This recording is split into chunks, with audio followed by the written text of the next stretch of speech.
અંદર આ જીવન આપણે ગાવાનું બંધ કરશું, તમારે હંગાત તમને કોણી પાછું સ્ટેજ ઉપર કાયમ માટે. નમસ્કાર મિત્રો, વિડીયોમાં તમારું સ્વાગત છે. ને મિત્રો, તમને ખબર જ છે કે 2 દિવસથી જે મુદ્દો ચર્ચામાં છે, જેમાં ડીજે ને લઈ અને ઠાકોર સમાજનો આક્રોશ છે. ગબ્બર ઠાકોરે, અર્જુન ઠાકોરે ડીજે લાવી અને સમાજનું બંધારણ તોડ્યું છે. ત્યારે મિત્રો, ઠાકોર સમાજના આગેવાનો દ્વારા આહવાન કરવામાં આવ્યું છે કે જાબડિયા ગામે મીટિંગ રાખેલી છે. 4 તારીખે આનો નિર્ણય લેવા, આનો જવાબ લેવા જવાનું છે. અને મીડિયા સમક્ષ ગબ્બર ઠાકોર શું કહી રહ્યા છે તે સાંભળો.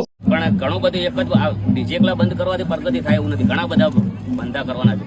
ગોમની અંદર ગુટકા એન્ટર ના થાય, બીજા વ્યસનો ઘણા બધા છે. પ્રોબ્લેમ છે. 16 મુદ્દા પણ આપણે નથી તોડ્યું સાહેબ. આ લોકો ખોટા લઈ પડ્યા છે. તમે પેલા એ લોકોને કે બધા ભેળા થઈને તમે પેલા મુદ્દાઓ હશો. એની બેન બોલ્યા છે એમનું તમે નિયો જ વાપરો. અને આ લોકોને કોઈનું અપડ્યું નથી. વિક્રમભાઈ સુપરસ્ટારે એમની વેદના રજૂ કરી છે, એટલે વચ્ચે તો એ લોકોને જેની બેનનું કહેવું એવું છે કે 3 જિલ્લાનું બંધારણ કરેલું છે. તો એમને તરત ને તરત વિક્રમભાઈને જવાબ આપી દીધો હતો કે 12 મહિના સિવાય છૂટી નથી કરવાની. બોલો, તો એમને ભાઈ કહેવું જોઈએ ને કે હું વિચારીને ભાઈ 3 જિલ્લાની વાત કરીને તમારું કોઈ બી રોજગારી વિચારશું. સાહેબ, મારા છેડે 100 જણાના ઘર હેડે છે.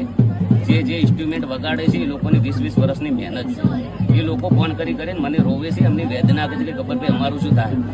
એ લોકોને કે આપણે કાયમ માટે બંધ કરી દેવું છે, ગાવું જ નથી. તમે એમનો પગાર ચાલુ કરો તો એમની રોજગારી કરીએ.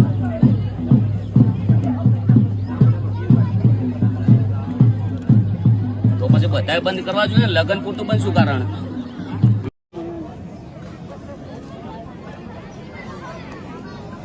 આમાં કેવું છે, અમુક લોકો પહેલેથી જ વિરોધ કરતા આવ્યા છે, ઠેરથી. મારો પહેલી વાર વિરોધ થયો એવું નથી.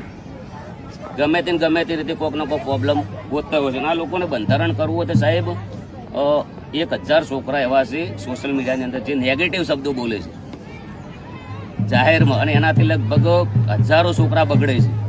પણ આજના દાડા સુધી કોઈ મુદ્દો આવ્યો નથી.